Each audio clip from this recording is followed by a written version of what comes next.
에베소 4장입니다. 에베소 4장 20절, 21절 2절입니다. 에베소서 4장 20절과 21절 쓰겠습니다. 같이 읽겠습니다. 오직 너희는 그리스도를 그같이 배우지 아니하였느냐.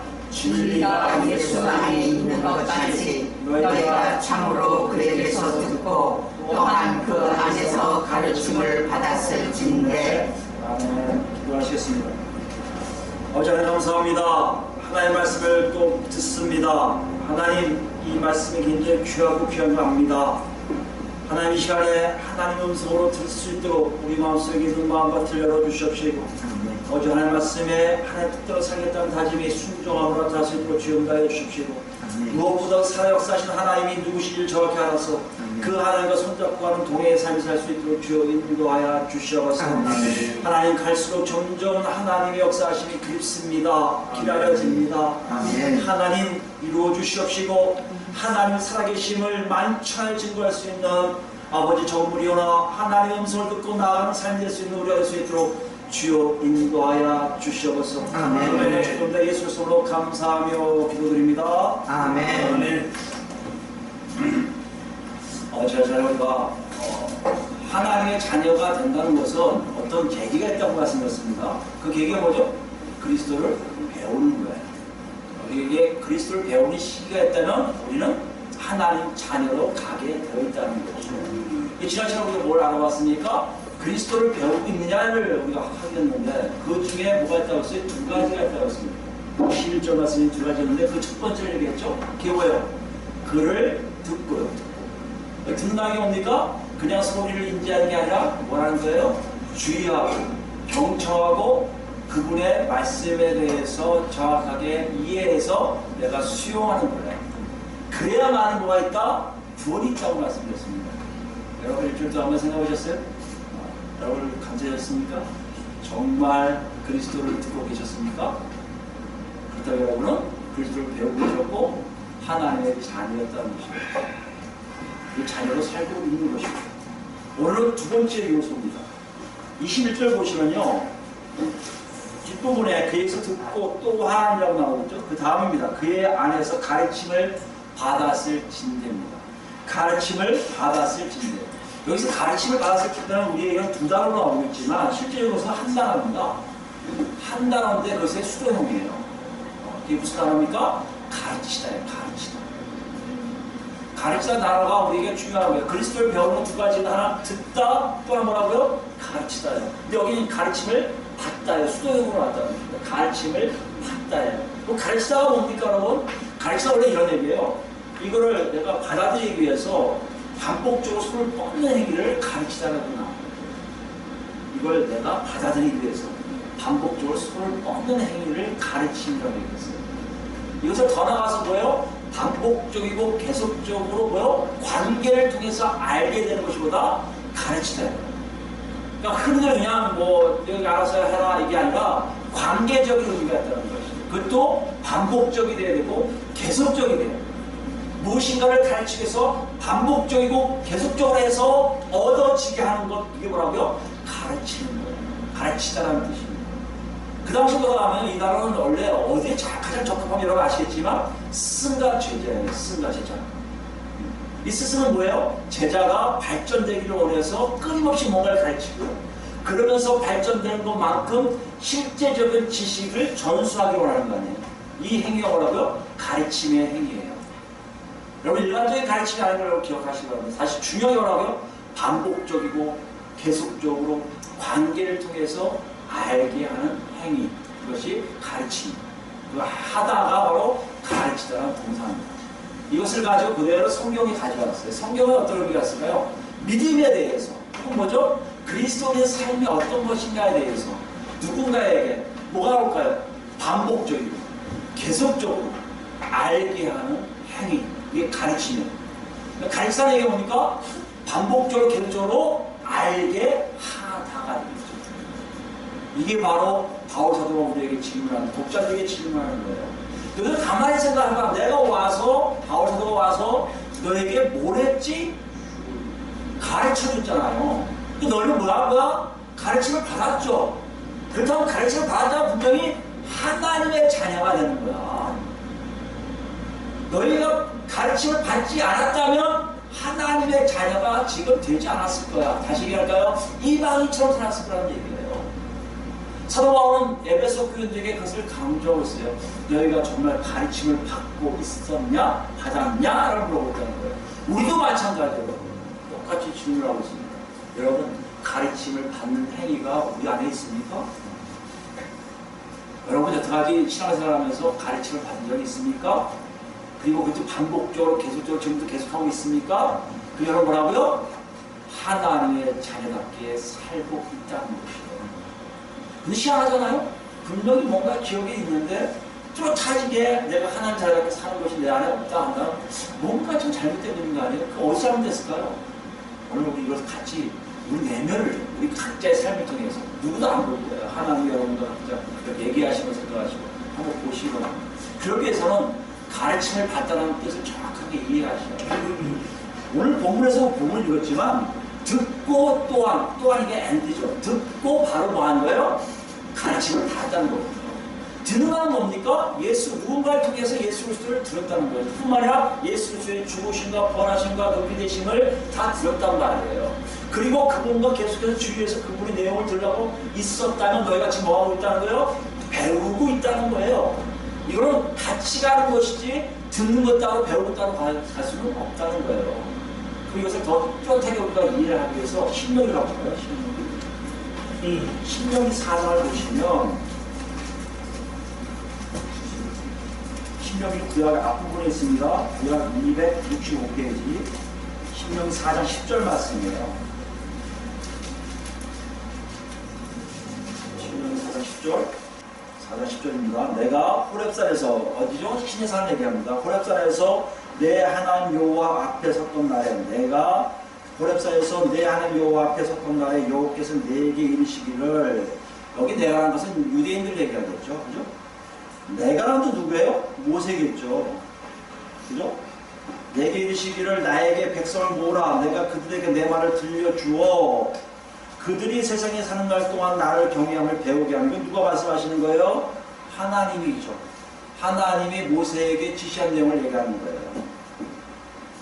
모세가 이스라엘 백성들에게 내 말을 들려주어 이건 뭐요? 하나님을 통해 받은 하나님의 말씀을 해서 하나님의 말씀을 전해서 그들이 이스라엘 백성들이 세상에 사는 날 동안 하나님을 경외함을 배우게 하며 그 자녀에게 가르치게 하리라 하심에 되어 있어요. 여러분 보시면 알겠지만 여기서 호렙산 신의 산에 왔다는 얘기는 뭡니까? 언약을 체결하러 온 거예요. 언약을 체결할 때 왔다는 무슨 얘기입니까? 이제 내가 하나님을 나의 하나님으로 모시겠습니다 하고 선언하는 거고요. 하나님은 너는 이제부터 내 백성이라고 말씀하시는 거예요. 이건 어떻게 보면 그를 듣고의 개념입니다. 이제 예수 그리스도를 들었다는 것 같은 개념일 수 있어요. 그러면 끝나야 되는데 그렇게 안 하시고 모세를 통해서 모세가 계속 끊임없이 그들에게 하나님 말씀을 증거하게 하세요. 그 이유는 뭡니까? 그들이 하나님을 경외함을 배우게 하는 겁니다. 지하철 배우는다는 단어가 뭐라고 했어요? 그분에게 마음이 다가서 그분이 익숙해지고 그분을 경험하고 그분의 말씀이 뭔지를 이해함으로써 알게 되는 거잖아요. 하나님을 점점 알아가게끔 가는 일들을 누굴 통해서요? 모세를 통해서 이스라엘 백성들에게 끊임없이 얘기하라고 하세요. 그뿐만 아니라 그 자녀에게도 가르치게 하려고 되어 있어요. 여기 보시면 알겠지만 가르침이라면서 가르침을 받다는 의미는 이렇게 얘기할 수 있어요. 왜 이렇습니까? 하나님 다 알지 않았을까요? 아브라함의 자손인데 왜 몰랐을까요? 다 알 거 아니에요. 그러나 하나님 그렇게 생각 안 하세요. 하나님은요, 언약을 맺은 그 시간부터 너는 지금부터 나를 알라는 거예요. 지금부터 나를 배우라는 거예요. 지금부터 나를 경외하는 어떤 건지 알라는 거예요. 너로 만족하지 말고 널 자녀들에게 알려주라고 말씀하신 게 구약적 생각이었어요. 무슨 말씀하냐면 이렇습니다. 아무리 하나님을 알고 있다 해도 이들에겐 이집트의 방식이, 이집트의 삶의 형식이 더 자연스럽고요. 이집트의 신들이 이들에게 더 자연스러운 거예요. 우리도 마찬가지 아닙니까? 아무리 예수를 만났다 하더라도 아직까지 갖고 있는 여러 가지 무속적인 생각이라든지 문화적인 코드가 세상적인 것들이 더 많이 있다는 것이에요. 그러므로 그를 듣고 그를 그 안에서 가르침을 받기 한다는 얘기는 하나님을 알아가기 시작하라는 개념이에요. 이걸 위해서 누군가가 와서 여러분에게 말씀을 가르칠 것이고 우리에게 뭘 주셨어요? 성경을 주신 것이고요. 안 되면 극단적으로 하나님의 음성을 들려주실 것이고요. 안 되면 은사가 있는 분들 와서 지적하면서 야단치면서라도 그 말씀을 알게 하고 배우기 위해서 하나님을 경외함을 무엇인지를 알게 하기를 원하시고 계시다는 것이요. 여러분, 가르침을 받다는 것은 우리가 그냥 뭔가를 알아듣는 것에 없는 게 아니라 뭡니까? 하나님이 누구시고 하나님을 경외하는 것이 어떤 것인가 스스로 알게 되는 과정을 접근하는 일이에요. 이걸 지금 질문하는 게 좀 바울사도가 우리에게 똑같아요. 여러분 정말 그런 게 있어야 될 거 아니에요. 내가 그리스도인이라면, 내가 예수를 영접했다면 나는 그렇게 살고 있으잖아요. 이걸 여러분 구약에 또 강조하시기 위해서 하나님 특단의 조치를 더 명령하세요. 그게 있습니까? 6장이에요. 신명기 6장 또 가시면 신명기 6장 4절입니다. 270페이지. 유명한 얘기죠. 지난 시간에 우리 듣다에서 얘기한 것처럼 이스라엘아 들으라 쉐마 이스라엘이라 나오죠. 이스라엘 들으라 우리 하나님 여호와는 오직 유일한 여호와이시니 이것도 알게 하시는 거예요. 왜 유일한 하나님을 했습니까? 유일한 여호와라고 얘기했습니까? 애굽에 살던 사람들 그 생명에 뭐가 있는 게 대부분 다 신이에요. 여러 신들이 존재한다고 생각해요. 근데 하나님 딱 얘기하세요. 나는 나밖에 없어. 오로지 너희들이 신이라고 존재하는 다 우상이고 잘못된 거고 가짜야. 신은 나밖에 없어라고 선언하신 거예요. 그 다음 보세요. 5절입니다. 너는 마음을 다하고 뜻을 다하고 힘을 다하여 내 하나님 여호와를 사랑하라. 오늘 내가 내게 명하는 이 말씀을 너는 마음에 새기고 방법을 알려주세요. 사랑하면서 어떻게 하나 방법 알려주신 거라고요? 먼저 마음에 새기고 라고 했어요. 저 뭡니까? 내 자녀에게 부지런히 가르치며 집에 앉아있을 때든지 길을 갈 때든지 누워있을 때든지 일어날 때든지 이 말씀을 강조할 것이며 이 말씀이 뭐예요? 하나님은 한 분밖에 안 계셔. 하나님은 유일하신 신은 그분밖에 안 계셔. 이게 얘기를 끊임없이 하는 거예요. 그리고 뭐요? 마음을 다하여 생명을 다하여 모든 걸 다하여 그분을 사랑해야 돼. 그렇기 때문에 그분을 사랑해야 돼. 이걸 어떻게 하는 얘기예요? 여러분 표현은 앉을 때나 누울 때나 갈 때나 일어날 때나 했지만 이거 뭔 얘기하는 겁니까? 일상적인 삶에서 끊임없이 반복적으로 계속해서 얘기하는 거예요. 가르치라는 거예요. 8절 보세요. 너는 또 그것도 부족해서요. 내 손목에 매어 기호로 삼으며 내 미간에 붙여 목표를 삼으며 내 집 문설주와 바깥문에 기록할지니라. 무슨 말씀이에요? 그것도 모자라서 신체에다 붙이다라는 얘기입니다. 그걸 기억하게 하려고. 또 뭐요? 집에 왔다 갔다 하는 그 집 문설주 인발에다 붙이고 다니는 사람. 여러분 혹시 베러 영화 보셨습니까? 베러가 로마 군인들에서 잡혀가기 전에 큰 저택에 들어갈 때 어떻게 하죠? 갑자기 기둥대고 이렇게 목을 만지고 이렇게 들어가는 거예요. 그게 이걸 그대로 실현하는 거예요. 문에다가 목을 붙이고 나갈 때마다 들어갈 때마다 그걸 만지면서 하나님은 한 분이십니다. 하나님은 오히려 쉐마 이스라엘을 자꾸 기억하면서 왔다 갔다 하는 거예요. 여러분 이건 뭘 얘기하고 계십니까? 가르침을 받다는 얘기는요. 단순하게 어떤 학습적인 방법에 의해서 뭔가 탁 주어져서 얘기하는 게 아니라 일상적인 생활에 생활을 만드는 거예요. 그 추상적인 것이 아니라 구체화하는 거예요. 네가 하나님 잘하면 하나님 잘하게 사는 것이 현실화될 거라는 얘기예요, 여러분. 이게 가르침을 받는 거예요. 그리스도를 들었다는 것은 내가 집중하고 있기 때문에 그것이 집중했는지 아닌지 모르지만 가르침을 받는 것은 내 삶 속에 내가 하나님의 자녀입니다 라고 나타낼 수 있는 구체적인 상황들이 내 안에 나오기 시작한다는 것이에요. 이게 가르침을 받는 거예요.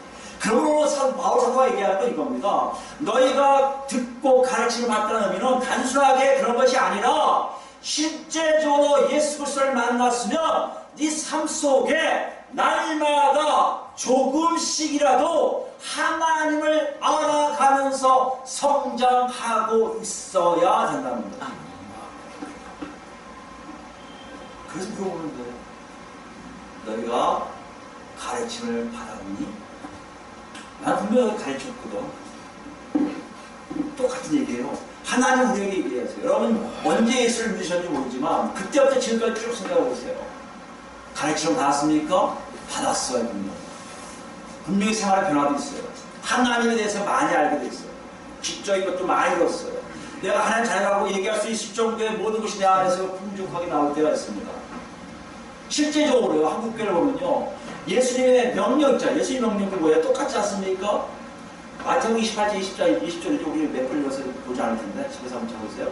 마태복음 28절, 20절에 뭐가 있습니까? 너희는 내가 분부한 모든 것을 더요 가르쳐 지키게 하라.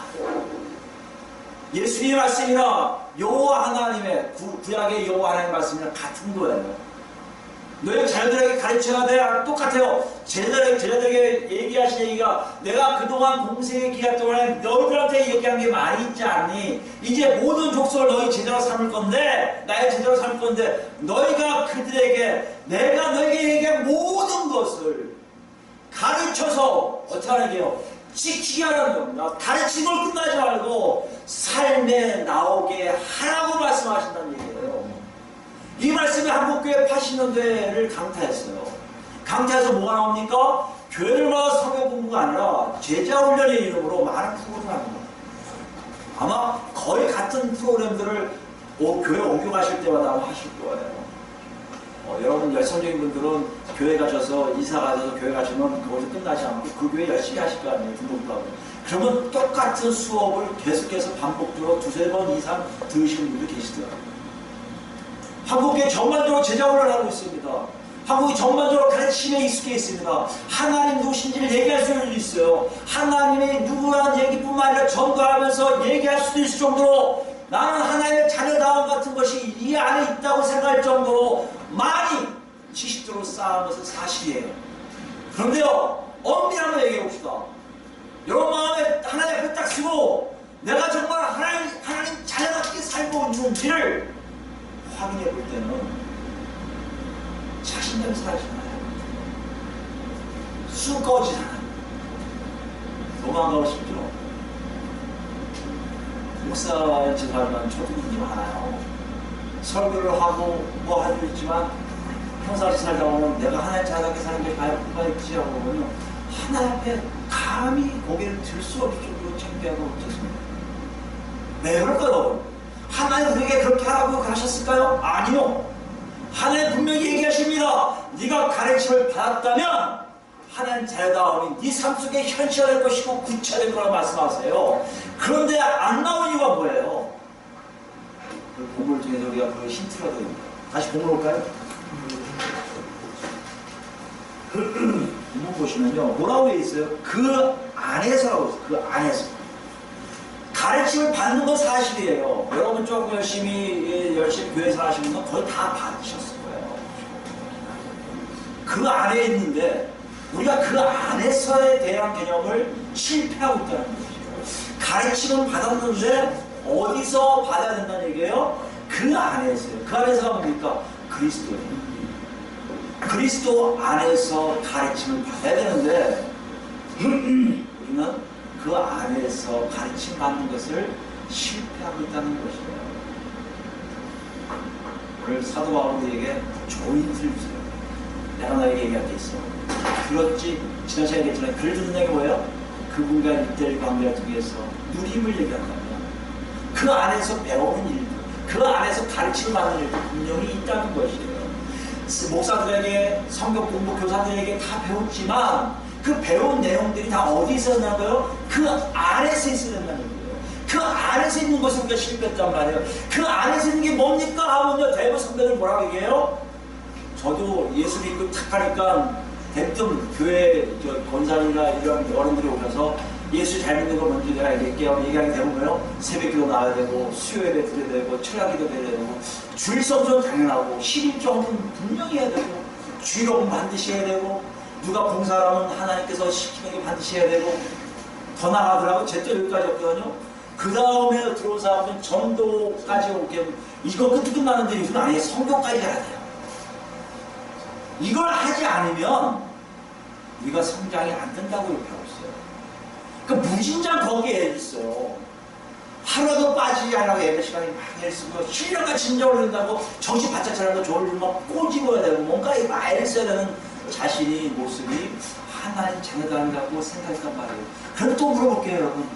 그렇게 살았던 여러분과 제가 하나님 앞에서 하나님 자녀다움이 있는지 없는지 확인할 때 자신이 없단 말이에요. 왜 그래요? 다시 얘기지만 그 안에서 가르침을 받는 것에 대해서 실패하고 있다는 것이에요.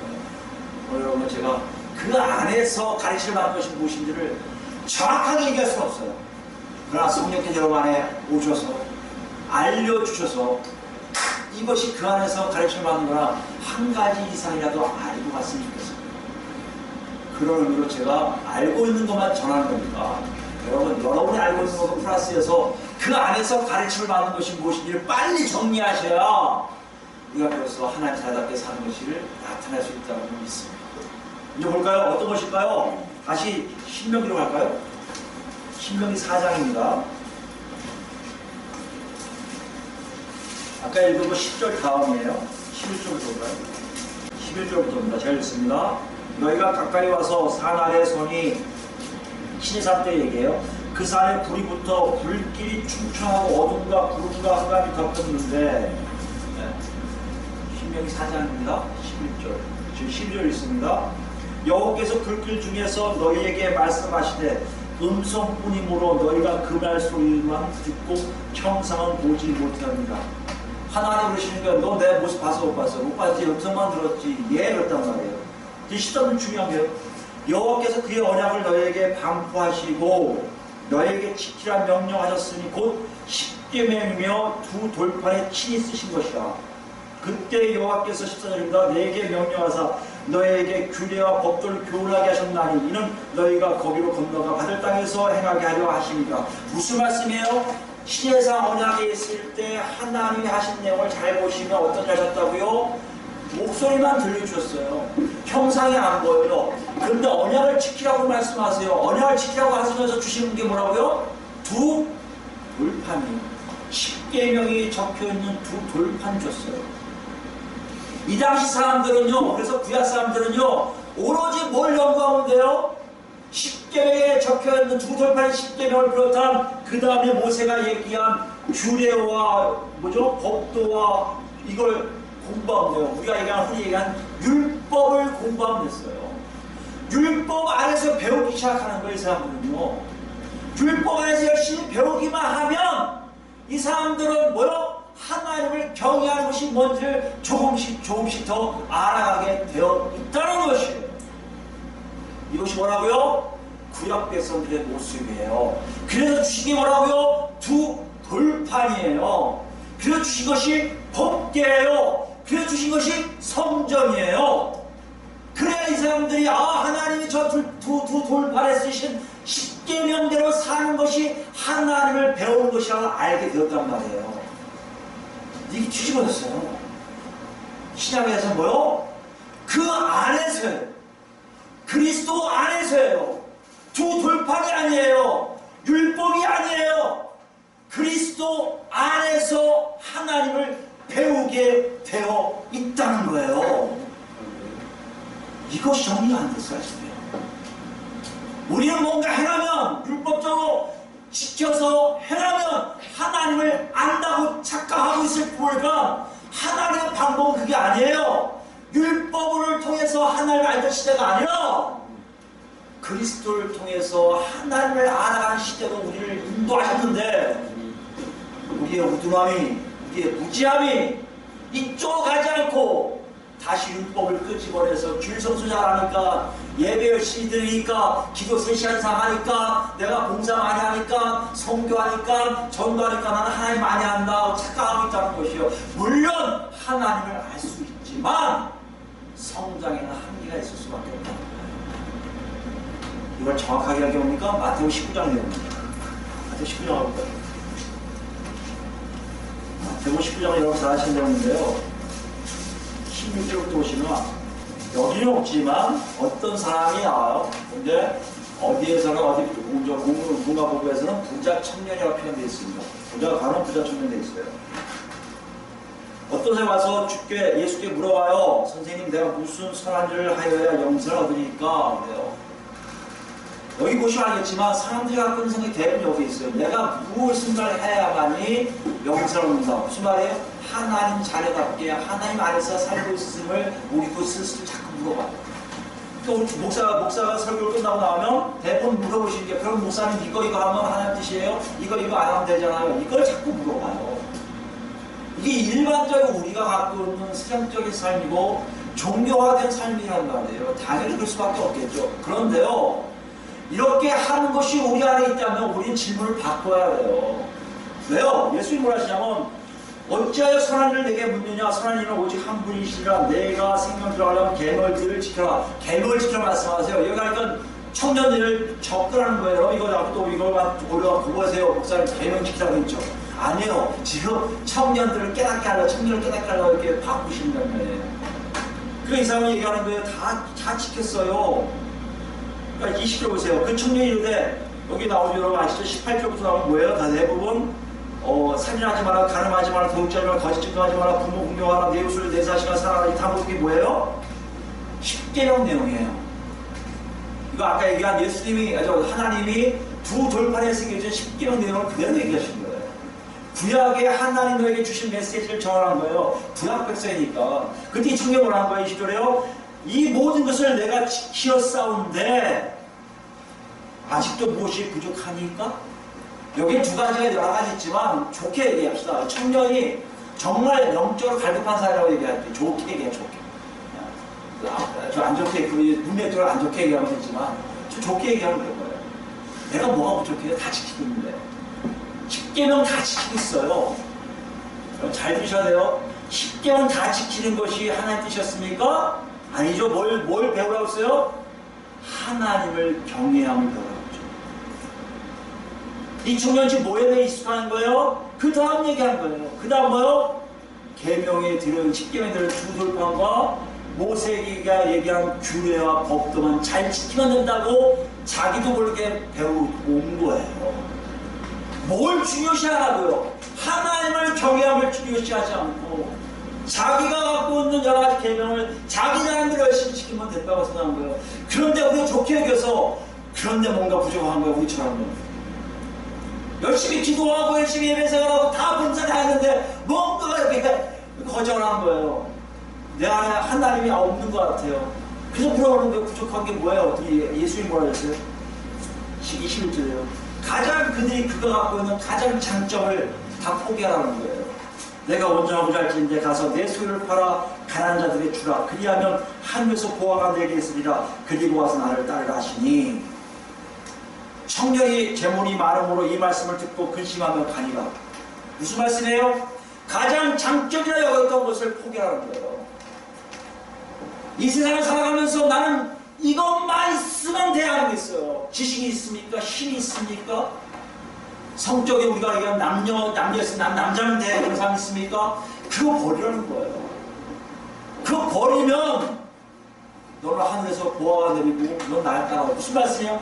그때 비로소 하나님 백성이고 너는 나를 쫓을 수 있는 자격이 될 거야. 그래서 비로소 나를 따라할 수 있을 거야. 청년이 그 자기가 갖고 가장 큰 장점을 버릴 수가 없었어요. 재물을 포기할 수가 없습니다. 세상의 재물은 이거고요. 그걸 포기 못하고 가니까 뭐라 하신 거예요? 예수님 우리 잘 하신 말씀이에요. 부자가 천국에 들어가기가 어렵다. 낙타가 바늘 끼고 들어가는 것처럼 부자가 하나님 나라에 들어가는 것이 더 쉽다. 낙타가 바늘 끼고 들어갈 수 있습니까? 그것보다 더 어려운 게 부자가 천국 가는 게 어렵다는 거예요. 왜 그랬을까 여러분? 부자들은 다 못 간다? 그런 개념이 아니에요. 부자가 못 갈까지 많이 이거 뭐라고요? 부자가 갖고 있는 가장 큰 세상에서 드는 재물을 꽉 쥐기 때문에 그 재물은 그들로 하여금 하나님 나라를 멀어지게 한다는 거죠. 여러분 중에 난 재물 없습니다. 괜찮습니다. 아니에요. 다시 얘기합니다. 재능이 있습니까? 여러분 자신 지혜가 있습니까? 여러분 뭔가 내가 힘이 있습니까? 그 모든 것을 꽉 붙들고 하나님의 뜻을 따라가지 않는다면 여러분은 지금 계명을 아무리 지켜도 하나님 나라에 들어갈 수 없다는 것이에요. 그때 느낀 건 제가 매일 한번 얘기한 것 같은데요. 제자들이 이것도 몰라요. 왜냐하면 이상한 사람들은요, 부자가 하나님에 의해서 복받은 사람들이에요. 하나님에서 복받은 사람들이 하나님 나라에 못 간다? 말이 안 되거든요. 근데 스승께서, 예수님께서 말씀하시거든요. 그러니까 제자들이 놀라는 거예요. 어떡하지? 그 22~5절입니다. 제자들이 듣고 몹시 놀라 이르되 그렇다면 누가 구원을 얻을 수 있습니까? 부자가 하나님 나라에 축복을 당한 사람들인데 그 사람들이 못 들어가면 누가 들어가야 하는 나라? 그때 예수님 멋지게 말씀하시죠. 여러분 잘 아시는 내용이요. 그들을 보시며 말씀하시되 사람으로는 할 수 없으나 하나님으로서는 다 하실 수 있느니라. 이거 무슨 말씀이에요, 여러분? 니네들 기준으로 살았으면 절대 하나님 나라 갈 수 없지만 너희가 하나님 기준대로 산다면 하나님 나라에 들어갈 수 있다는 것이에요. 엄격함을 얘기해요. 여러분, 우리가 신앙생활하면서 예수 그리스도를 들으면서 여러분 삶 속에 얼마큼 많은 것들이 여러분이 갖고 있는 것이 있습니까? 사람의 기준이 얼마큼 열심히 살았습니까? 살면 살수록 우리를 가르침을 받는데 그 가르침이 제대로 우리한테 현실화되지가 않아요. 구체화되지가 않아요. 뻥뚫림만 있어요. 아쉬움만 있어요. 기도원 가서 기도한 금식 기도하고 나면 좀 채워지는 것 같아도 다시 뻥 뚫려요. 여기 기도원 올라갔다 내려갔다 하면 자주 올라가는 이유가 뭡니까? 뻥 뚫려요. 왜 그럴 줄 아세요? 이 땅의 삶에서 내 기준대로 살아서 그래요. 하나님 기준대로 살아야 되는데 내 기준대로 살기 때문에 하나님 나라를 체험할 수 없다는 것이 27절입니다. 27절, 28절을 집에서 읽으시 알겠지만 베드로는 자랑스럽게 얘기해요. 우리 다 버리고 왔어요. 그렇다고. 이 하나님이 그래 너희 잘했다. 너희 보호자가 있을 것이다. 그리고 너희가 12시 발 심판할 것이다. 왜요? 이들은 왜요? 하나님 뜻대로 예수 그리스도 안에서 가르침을 받았기 때문에. 그리스도 안에 가르침을 받는 여러분 이해하시겠습니까? 그리스도의 가르침을 받는다는 것은 예수 그리스도가 하나님을 가장 잘 아세요. 그분이 말씀하신 내용대로 내가 나를 부인하고 하나님 뜻대로 살아가려고 애쓰고 있다는 것이에요. 비록 멍청할 수 있어요. 비록 낙담할 수 있어요. 베드로는요 실수도 많이 해요. 근데 하나님 말씀하세요. 너 네 이름 올라갔을 뿐만 아니라 나중에 이스라엘 백성들을 네가 심판할 거야. 그리고 무슨 말씀하시는 건 아십니까? 30절입니다. 먼저 된 자가로서 나중되고 나중된 자로서 먼저 된 자가 많으니라. 여기가 뭐예요? 완전히 뒤집어진다는 거예요. 현재 질서에서 뒤집어진다는 거예요. 예수 그리스도 안에서 가르침을 받는 것과 율법 안에서 가르침을 받는 것에 이렇게 확연한 다릅니다. 같은 하나님을 섬기고 같은 하나님을 모신다고 하는 그 백성들 사이에서도 뒤집어져요. 먼저 된다는 게 뭔지 아십니까? 이거 잘 아셔야 돼요. 먼저 되는 건요, 심판할 때 일특권이라는 사람 이상은 안전한 사람들이야. 네 자기는 안전하고 하나님 앞에서 하나님을 보겠다고 안 섰는데 뭐라 하시냐? 너 맨뒤로 가. 왜요? 가라니까. 너 그리스도 안에 있지 않아서 가. 그리고 맨되는 사람은 너 올라 와. 제가 뭐 했다고요? 너 그리스도 안에서 배웠어. 너 내 앞에 쓸 수 있으면 충분히 해. 뭘 얘기합니까 여러분? 그리스도 안에서 가르침을 받는 것은요, 내가 생각하는 것까지 달라요. 세상이 얘기하는 것도 달라요. 그러나 분명히 있는 게 있습니다. 뭐예요? 내 삶 속에 하나님과 동행함이 뚜렷할 뿐만 아니라 세상과는 완전히 달라진 삶 속에도 나도 모르게 평안과 기쁨이 넘칠 수밖에 없다는 것입니다. 우리는요, 세상을 좀 떠나면 불안해서 못 삽니다. 세상을 멀리 떨어져 살 수 있다고 못 살아요. 근데 신기한 건요, 그렇게 사는데도, 세상과 나는 감각 없이 사는데도 이상하게 나는 기쁨과 평안이 넘쳐 살게 된다는 것입니다. 이게 가르침을 받는 거예요. 어디 안에서요? 그리스도 안에서요. 바울 사도는 이걸 우리에게 질문하고 있습니다. 여러분 똑같이 받아보세요. 이런 가르침을 우리가 받고 있니? 어떡하는 일이에요? 저도 굉장히 갈등 많이 했어요. 이거 모를 때는 그냥 율법주의적으로 살면 됐다고 생각했어요. 저같이 성격이 또 내성적으로 사는 사람은요, 칼 같아요. 질서 정연하러 올라갑니다. 탁탁탁 해서 구약에 나온 내용이 너무나 좋았어요. 특히 저 선지서에 나온 내용이 너무나 좋았어요. 이거 안 하면 다 침범한다니까. 그것만 얘기하면 됐거든요. 근데 하나님의 그리스도 안에 가르침을 받는 것이 뭔지 아는 다음부터는 너무 되더라고요. 그것이 아니다. 이걸 얘기할 수밖에 없어요. 제가 배우고 가고 있어요. 저도요. 안 좋아하지 않습니다. 여러분도 배워가고 계실 거예요. 어디서 놓친 분 계실 거예요. 오늘 이 시간에 여러분 같이 가자고. 같이 가서 여러분도 하고 제가 말씀드린 거 하고 같이 섞어서 여러분 걸 만들어서 그리스도 안에 가르침을 받는 것이 뭔지를 정확히 알면요 우리 되는 거 아니에요. 누가 먼저든 상관없이 배웁시다. 뭔지 마태복음 11장 할까요? 그것이 뭔가 그리스도 안에서 배우는 뭔가 마태복음 11장 보시면 25절부터요.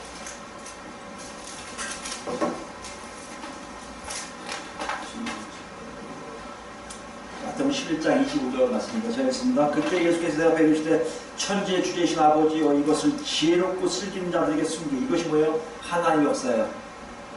하나님 권능을 행하시고 하나님의 능력을 모든 사람들이 깨닫게 하시는 역사들을 아는 사람들 얘기예요. 근데 누군 모른다는 얘기예요? 잘 드셔야 돼요. 지혜롭고 슬기 있는 자들은 숨겨요. 내가 지혜롭고 난 슬기 있어.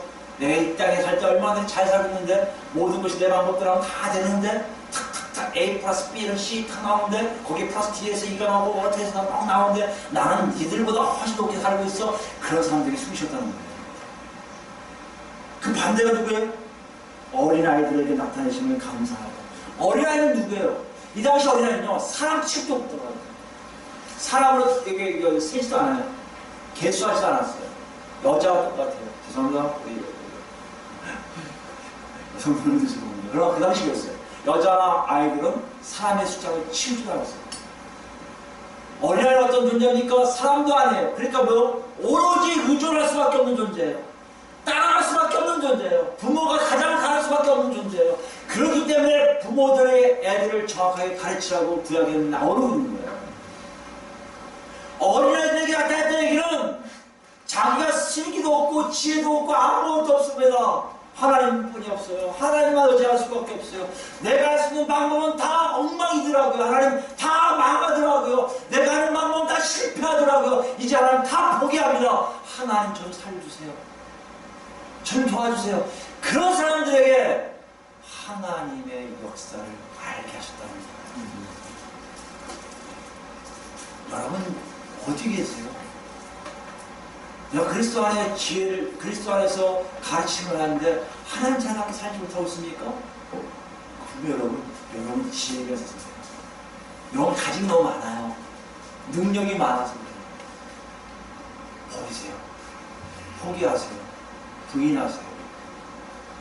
그리고 매달리세요. 그리스도 교회 여러분 모르겠습니다. 어떻게 할지 모르겠어요. 지금 그러고 가고 있어요. 사람이 줄고 있어요. 아니 왔다 갔다 해요. 근데 하나님은 전혀 우리에게 사인을 주지 않으세요. 제가 그랬습니다. 어린아이와 같이 가고 싶어요. 전 모릅니다. 제가 죄송해요. 여러분들한테 제시할 게 아무것도 없어요. 한 가지 하나님이 끌고 가신 대로 가겠습니다. 저는 믿어요. 이 말씀을 믿어요. 아니 하나님 믿어요. 하나님은 그런 자들에게 분명히 하나님의 역사를 나타내실 겁니다. 그 믿는 증거 먼저 하십니까? 26절 여러분 잘 보세요. 올소이다 이렇게 된 것이 아버지의 뜻이니라. 내 아버지께서 모든 것을 내게 주셨으니 아버지 외에는 아들을 아는 자가 없고 아들과 또 아들의 소원대로 계시를 받은 자 외에는 아버지를 아는 자가 없느니라. 그런 자는 누굴 만나요? 예수 그리스도 안에 들어와요. 예수를 찾을 수밖에 없는 게 아니라 예수 그리스도 안에 우리가 들어와 있다면 나갈 생각을 안 해요.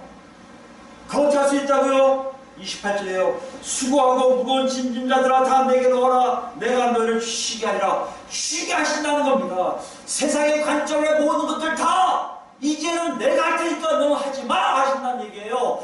여러분 그런 삶이 있다면 여러분 저 예수 안에 있는 거예요.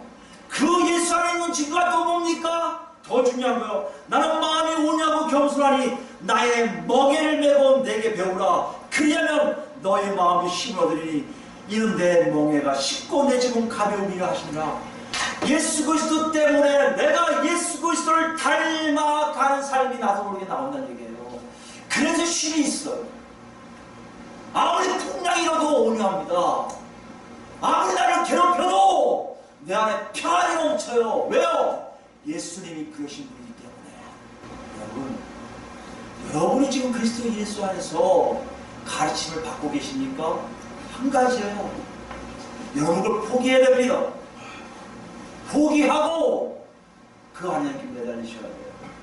매달리고 예수님하고 지난 시간에 했듯이 듣고 누림으로 그분을 나도 모르게 닮아가고 있다면 여러분 전혀 문제가 없어요. 죽어요? 눈뜨면 하나님이세요. 힘들어요? 걱정하지 마세요. 까마귀를 통해서 여러분 먹을 걸 주실 거예요.